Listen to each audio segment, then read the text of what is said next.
On the day my wife gave birth to the child of her terminally ill first love, my father-in-law and mother-in-law had 10 thugs stationed outside the delivery room. But even when the delivery was over, I never caused any trouble. My mother-in-law held my wife's hand and sighed. "Laura, don't worry. As long as we're here, we won't let him get anywhere near you. Your dad even brought people to guard the hospital entrance. If he dares try to stop you from giving birth, we'll call the police." My wife, pale and weak, nodded slightly but still instinctively glanced toward the elevator. What she saw was nothing but emptiness, and only then did she let out a sigh of relief.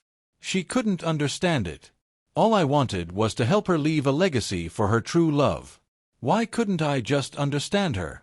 Looking at the nurse holding the crying baby in her arms, she smiled contentedly. She thought that if I could visit her tomorrow, maybe she would forgive me for all our previous arguments. She'd even let me become the child's father. But what she didn't know was that I had just submitted my report to the United Nations. 7 days later, I would give up my nationality, become a stateless doctor, and never return. The day Laura left the confinement center, I had just finished my shift at the hospital. As I approached the door, I could hear the sounds of laughter and joy from inside. This child is so beautiful. Her big eyes are definitely her father's best trait. My mother-in-law was happily playing with the baby in her arms while James came out of the kitchen with a steaming bowl of chicken soup. "I made this soup myself. You're still weak. You need to nourish your body." He sat beside Laura on the bed, gently feeding her, creating an atmosphere of warmth and family. My father-in-law was holding a rattle, laughing so much his mouth couldn't close. This child is really likable, just like her father. Fortunately, it's not that silent Claude. Otherwise, having a dad who's a doctor would be such a headache. My hand gripped the door handle tightly. I remembered when I first met my father-in-law. He had patted me on the shoulder and said that being a doctor was an honor for the whole family, saving lives and healing the wounded. He also told me that he was once a doctor himself, and if it hadn't been for an injury from a medical dispute, he wouldn't have retired early. But now, he was saying that doctors didn't deserve a family. I had only taken a year off for further studies, and this family had already become completely intolerant of me. I lowered my head, bitterly tugging at the corners of my mouth. I had been married to Laura for 3 years. She had always said she didn't want children, and I understood that giving birth could be life-threatening, so I never pressured her. I still remembered the day I left for my studies abroad. She cried her eyes out, saying she would miss me. We had talked every day since, sharing our lives. Even our colleagues joked that despite being married for 3 years, we still acted like a young couple in love. But 1 month ago, when I finally took a leave to come back home, I found Laura with a big belly, standing next to her first love. My thoughts were interrupted by James's voice. "Claude, when did you get back? Why are you just standing at the door?" Hearing him, the others in the room also turned their attention toward the entrance. When my father-in-law saw the resignation letter in my hand, his frown deepened. "How did I ever let you marry my daughter? What a disaster! Now you're quitting your job. Are you planning on living off us old folks? Is this how you're supposed to be a husband?" My mother-in-law joined in the criticism. "You quit your job. You couldn't even keep your golden job, and now you're asking what you're going to do. If you don't work, how will this family survive? Laura's health is fragile, and the baby needs money. Are you going to let the 3 of us starve?" I couldn't help but find this amusing. Whoever's wife and child it is, it's their responsibility to support them. "Claude, what did you say? Don't you have any sense of responsibility?" Laura finally couldn't take it anymore. With red eyes, she shouted at me, and in her agitation, she clutched her chest and coughed violently. If James hadn't saved me from the car accident 3 years ago, I would have died long ago. His parents both died, and now he's been diagnosed with terminal cancer. Soon, no one will remember him. Why do you always target him? Do you think I'm that dirty, vile woman in your heart? James looked at her with a heart full of pain, soothing her as he turned his gaze toward me. "Claude, you should say less. I know this is all my fault. I promise I'll never show up in your life again, but please don't let me affect your relationship with Laura, all right?" I looked at the 4 of them, united against me, and I felt even more amused. So this was what a real family looked like. Just then, Laura spoke up, her voice cold and stern. "Claude, my patience has limits. If you ever target James again, don't bother coming back to this house. If you want to stay married to me, you'd better be quiet. Next week, at the full-month celebration, I'll announce in front of our relatives and friends that you are the father of the child." Next week. I glanced at the baby, already fast asleep in the stroller. By then, I would be on my way abroad. But before I left, I didn't mind giving them an unforgettable surprise. Without changing my expression, I nodded. "Okay." After saying that, I didn't care about their reactions. I turned around and went straight back to the bedroom to pack my things. Since I had decided to leave for good, I didn't want to leave any trace behind. The laughter and joy from the living room filtered through the door, and my hands froze for a moment as I folded my clothes. "James, I want to use your surname for this child. That way, even if he calls someone else Dad in the future, he'll always remember that you're his true father." Even though I couldn't see it with my own eyes, I could easily imagine the deep affection on Laura's face when she said this. And my heart was already torn apart, full of wounds. I suddenly thought about the day I rushed back home last month, still holding a souvenir for Laura that I had bought abroad. But when I reached the door, I saw Laura and James, just back from a walk, hand in hand. While Laura's face was filled with fear, James looked at me confused, asking if I had come to the wrong door. I didn't say a word. My gaze was fixed on Laura's bulging pregnant belly. I had been away for 11 months, and yet my wife was pregnant.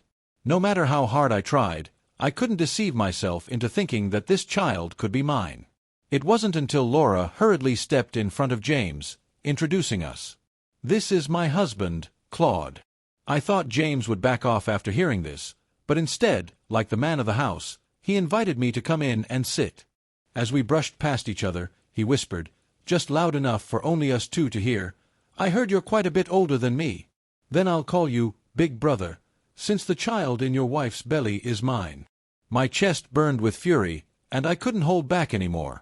I punched him hard in the face. I completely lost my rationality.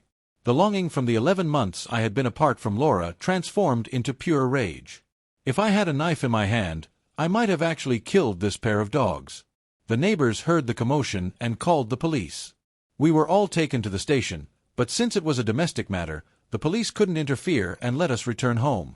As soon as we arrived, my in-laws, rushing over after hearing the news, didn't ask a single question and immediately began yelling at me.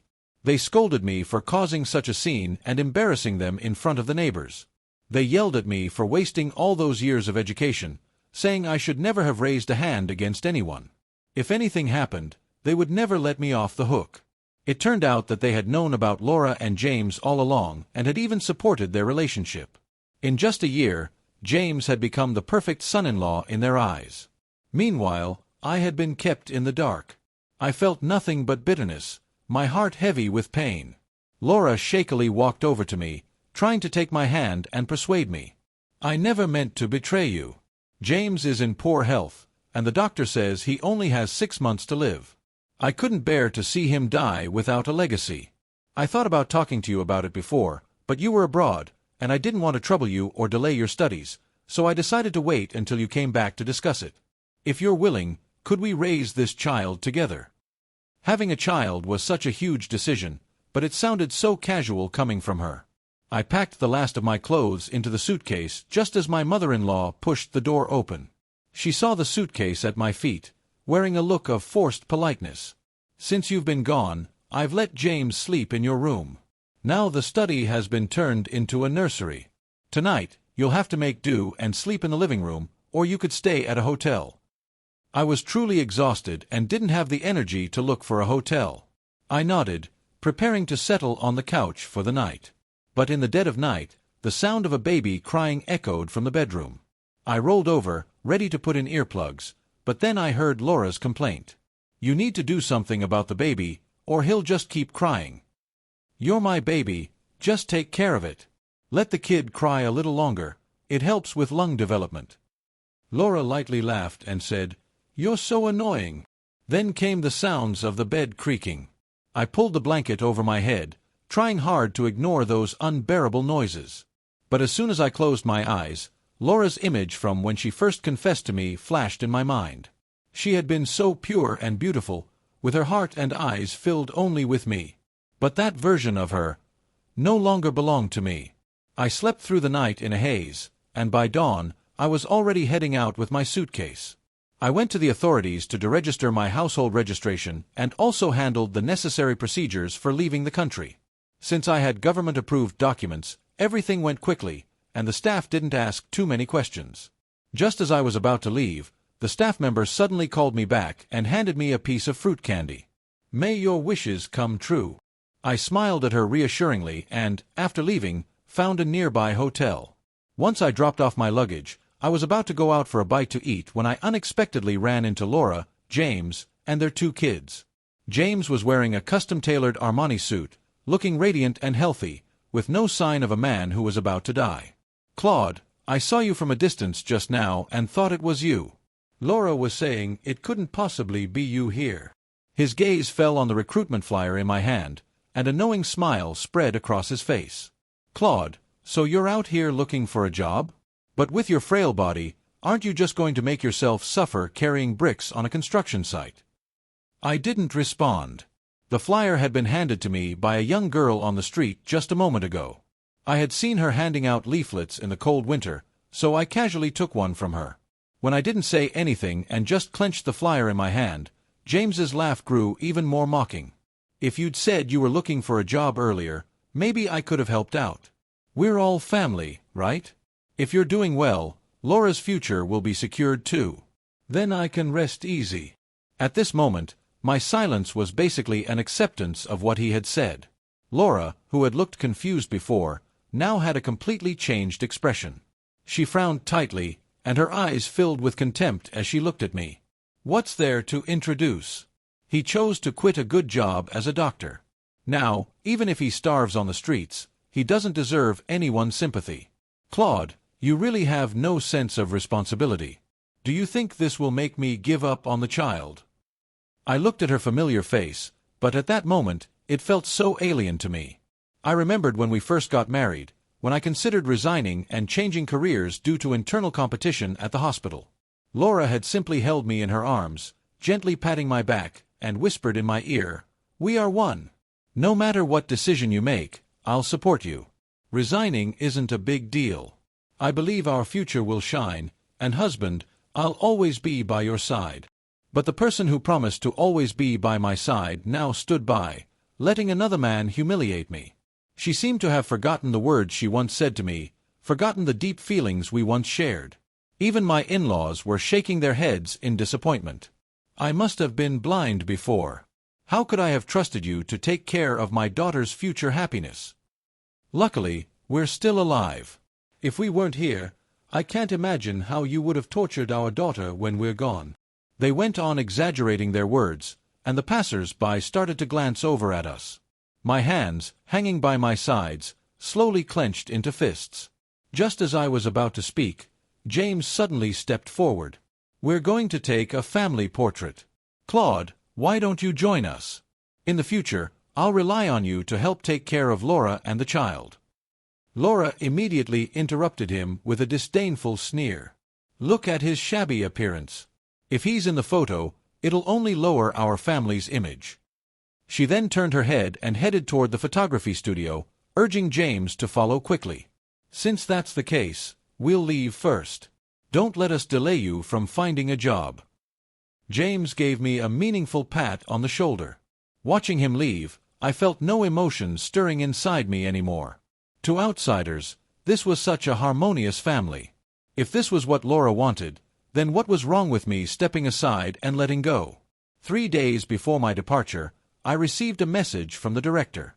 He said that the expert I had asked him to contact for me was in the country attending a forum, and he could help check my father-in-law's coronary artery disease.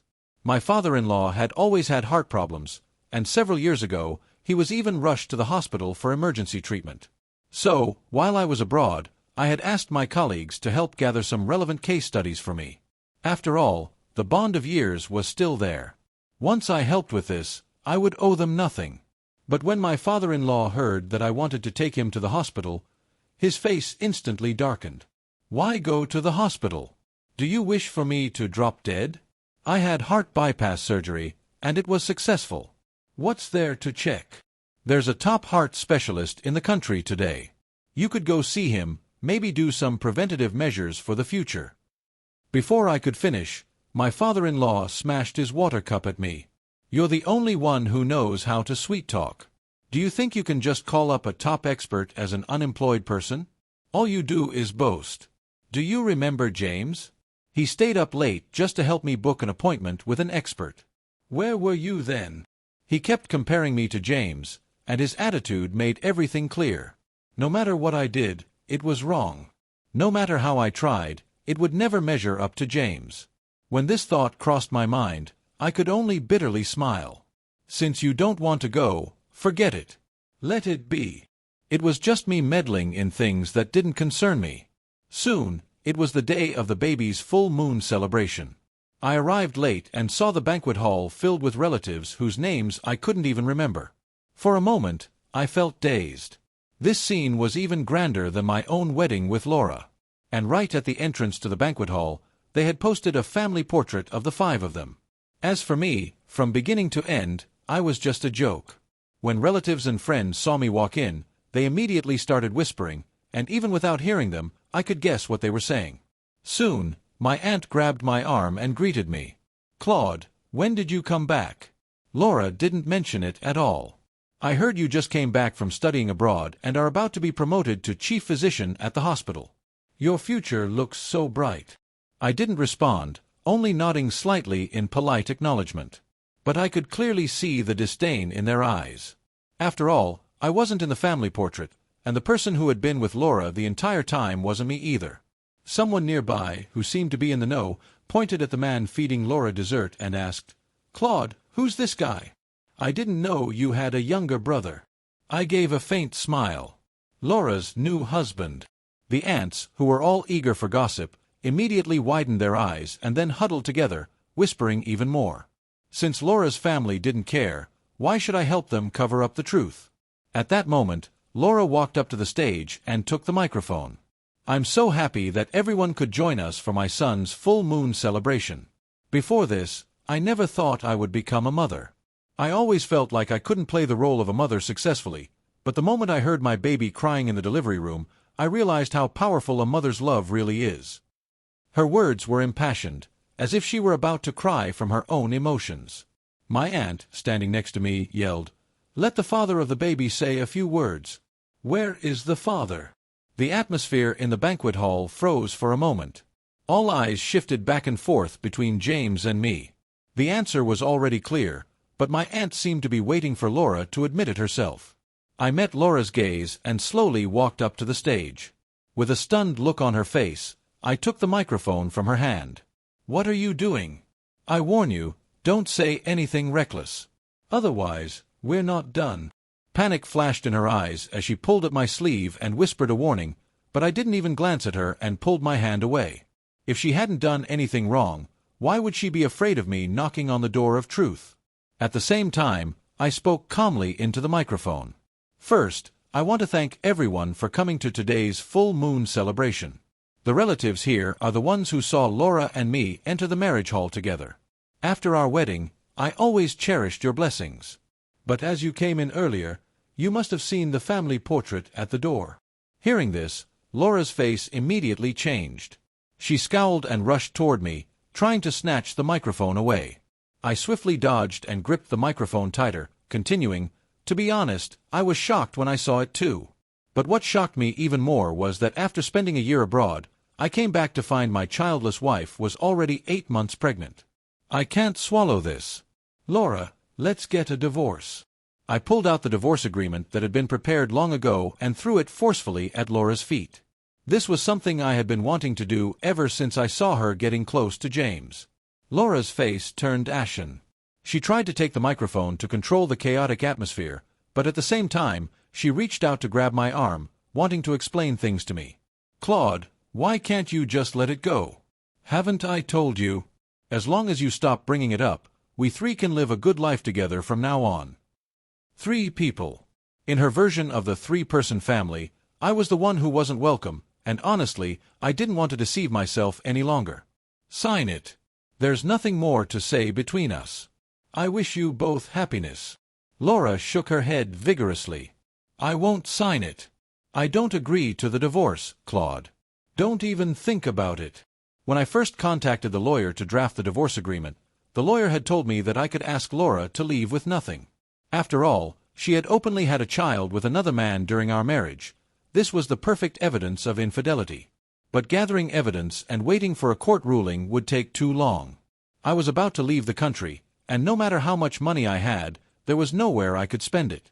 So, I simply took the share of the property that rightfully belonged to me and entrusted the lawyer to donate everything to the Hope schools in the mountainous regions after I left. There was nothing more to discuss with Laura. I glanced at the chaotic scene and turned to leave, but Laura, unwilling to accept it, handed the child over to my father-in-law and was about to chase after me. However, before she could take more than a few steps, James suddenly clutched his chest and gasped for air. Laura, I feel terrible. Maybe it's from all the stress earlier. I think I'm really close to dying. James, are you all right? Hold on. I'll take you to the hospital right now.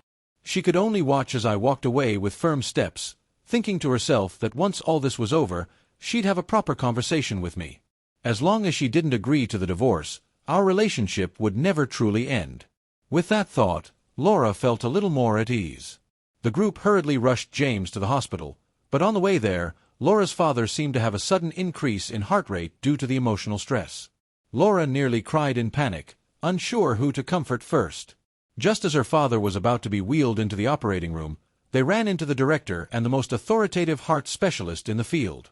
At that moment, Laura didn't care about anything else. She rushed forward and knelt in front of the director. Please, save my father. His condition is really critical. There was a man named James who previously helped me get an appointment with you. Do you remember him? The expert looked at Laura for a long while before cautiously asking, You're Claude's wife, right? He contacted me through the director earlier, hoping I could help check on his father-in-law's condition. I saw your photo on his phone, and I even praised him for being so filial. But I remember he told me a couple of days ago that it was no longer necessary to check, so what's the situation now? Upon hearing this, Laura froze, her eyes filled with confusion and shock. They had always believed I couldn't contact top-tier doctors, assuming everything was done by James. But now they realized they had misunderstood me all along. In that instant, Laura didn't know what to say. The director pulled her aside and, with a look of regret, said, I'm very sorry, Miss Laura. We're about to board a flight to the U.S. for a conference, so we can't participate in the surgery. But rest assured, our medical team is the best in the city, and we'll do everything we can to save your father. After speaking, both of them left one after the other. I later heard from the director about what happened. Laura knelt outside the operating room, and her mother, filled with regret, scolded her. I always said, even if Claude was shameless, he wouldn't joke about things like this. You didn't believe me, and now look. If anything happens to your father, you'll be the one responsible. Her furious yelling made the baby in her arms cry out loudly. My mother-in-law angrily placed the child on a plastic chair nearby. Stop crying. You cry all day long. If I didn't know any better, I'd think I gave birth to a little emperor. But Laura was no longer paying attention. She slowly pulled out her phone, wanting to call me. Perhaps now I was the only one who could contact the expert for her father's surgery. But her call wouldn't go through. By then, I was already on a plane heading abroad. I rested my head against the window, watching as the scenery outside gradually receded until the force of inertia lifted the plane into the blue sky. I felt an odd sense of unreality. From this moment on, I no longer had a nationality. I was dedicating myself to the world. After more than 10 hours of flying, my companion and I were exhausted when we finally landed. The scene here was in stark contrast to the peaceful atmosphere in China. The place was filled with war and armed forces, and one wrong move could cost a life. While we rested in the car, our team leader began explaining the situation at our destination. At the same time, he handed each of us a gun. He said, Saving lives is important, but more important than the mission itself is your own life. Those words struck deep within me. Suddenly, I remembered the years I spent married to Laura, when I treated her as my everything. Back then, wasn't she more important to me than my own life? Soon, we reached our destination. On the muddy road, many wounded people sat on the ground, their arms and legs covered in bloodied wounds. I learned that this area had just undergone a bombing. These injured people, whose wounds were horrifying to look at, were actually the ones with the least severe injuries from the disaster. The operating room was full, so they had to be placed on the roadside. At that moment, I cast aside all other thoughts and rushed to help bandage their wounds. This was just the beginning. Over the next few months, every day felt like it was reshaping my worldview. But more importantly, I became more determined in my resolve. I never regretted coming here or becoming a doctor with no borders. Then one afternoon, a colleague came rushing in, breathless, saying someone was looking for me. I thought it was just another patient and was about to step outside when my colleague added, "I think it's someone from back home, a woman." My step faltered slightly, and Laura's face immediately flashed through my mind. Before I could decline, Laura had already entered. "Claude, it's really you." Her eyes were red as she rushed over and embraced me. I could feel her tears on my neck, and I awkwardly pushed her away. I remembered that right before I got on the plane, the lawyer had sent me a message. He told me that the divorce proceedings had been officially filed, and regardless of whether Laura agreed, legally our marriage would be annulled within a month and we'd be divorced. So now, why was she here? "Laura, we've already divorced. You know, after you left, a lot happened. My father, he passed away." I froze for a moment, completely caught off guard. I hadn't expected Laura's father to have passed away. "I'm so sorry. We didn't believe you back then and thought you were lying, but the one who was lying was James. He never went to find any top-tier specialists. My father's condition was always ignored. If we had listened to you and consulted an expert, maybe he would still be alive." With that, Laura crouched down, covering her face as she cried uncontrollably. I stood there unmoving, feeling a tightness in my chest. During my month here, I had witnessed countless separations between life and death. I had thought that I had already become numb to it all, but hearing Laura's words still stirred something deep inside me. After all, in the beginning, my father-in-law had been kind to me. "I'm sorry, Claude. I've been looking for you. I wanted to apologize to you in person. I didn't know then that you didn't just leave for no reason, but because you wanted to become a doctor with no borders. That's why I came so far to find you. Please, come back with me. This place is too dangerous. I've already lost my father. I can't lose you too." I shook my head. "No, I'm not going back. As a doctor without borders, I no longer belong to any country. Where could I go back to? Unless the war ends, and no place remains in need of our help, only then could I return home. Until then, this vast world, any place in it, will be my home. I really know I was wrong. I shouldn't have lied to you, shouldn't have been so self-righteous and had children. Now, I've paid the price. James is in bad condition.